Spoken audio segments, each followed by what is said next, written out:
far as the African presence in this hemisphere, was that premise for coming here economic or what? Curiosity or what? The initial movement here was an accident. How'd that happen? This happened, first of all, I must give a dating schema, because there was not just a single visit. There were several, at least half a dozen visits for which we have evidence.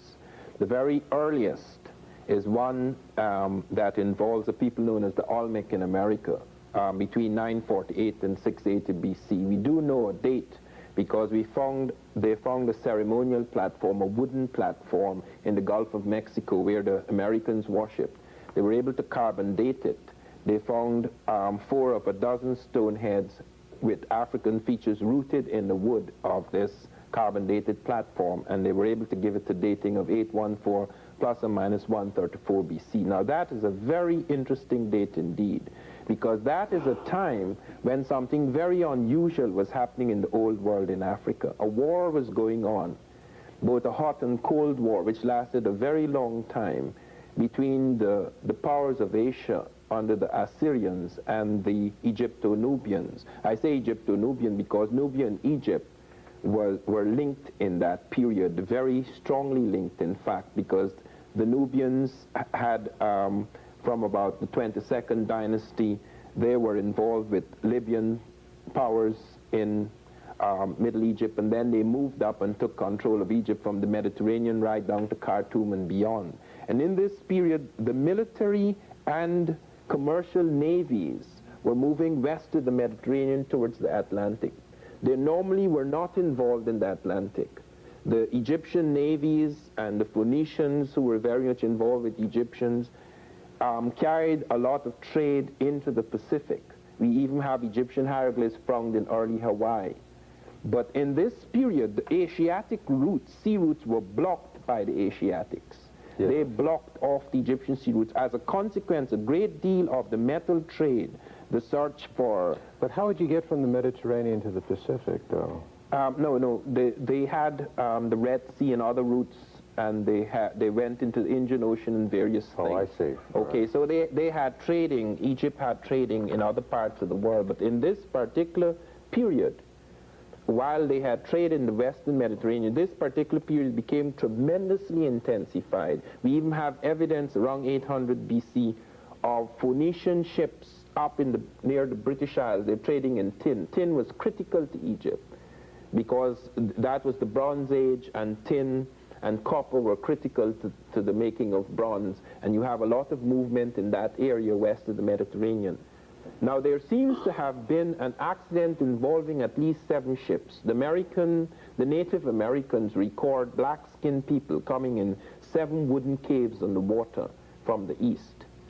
And they do record this, and lots of people are not aware of it. You mean they got lost at sea, or...? They got lost at sea. All so-called discoveries of America were initially accidents. Columbus had no intention of coming here. He got lost at sea. He was going towards India, as he thought. He struck out for the latitude of Japan, hoping to land in India.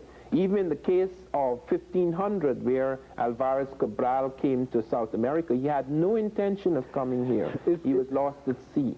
Is it not true, though, that Africans, in their mathematical endeavors, concluded that the world was round and that there was land beyond the horizon, and that it was not an accident that they came to this hemisphere? They concluded that the world was round.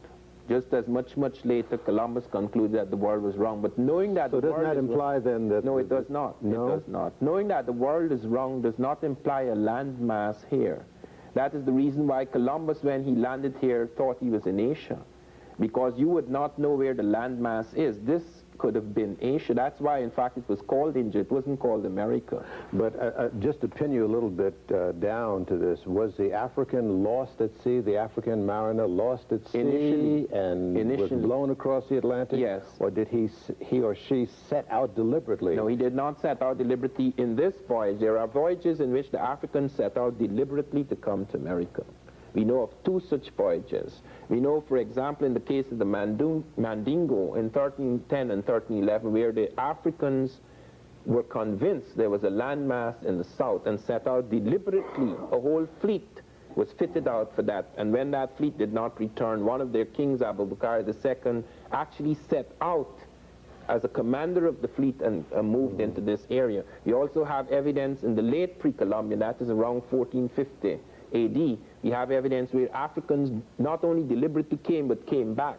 And we have African things found in America as well as American things found in Africa as evidence of a trading going on in that time. What was the nature of the African contact with the people who were indigenous to the land here? Well, it depends on the period. In the case of the Olmec period, which is the pre-Christian period, which is the 948 to 680 BC, we have evidence that some very extraordinary things begin to happen that coincide with the stone heads with African features, which are found in the Gulf of Mexico at the terminus of currents coming from Africa. Now, one very important thing to understand is that there are three major currents that take things from Africa. They're so powerful, these currents, that it's like a gravitational field. The oceanic current. You cannot escape coming to America once you are caught 100 miles off the African coast and enter either the current off the Cape Verde, off the Senegambia coast, or off the southern coast of Africa. You have to come here, unless you're caught by the fish. It's inevitable.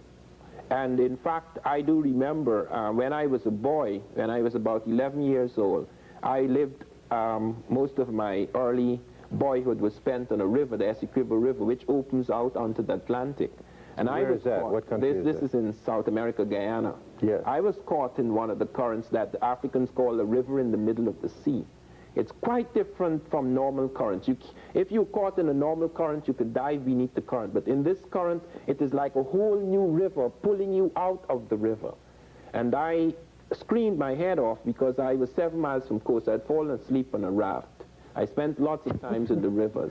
And nobody could hear me because I was too far until the current, which was taking me into the Atlantic, came across a place called Callao Island.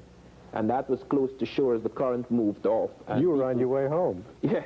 Or back home. Well, the fish would have got me in this particular case, well, one never knows. But I was picked up by a speedboat. But this has happened several times from Africa. We found several things in the American world that are African. I want specifically to touch on the Olmec.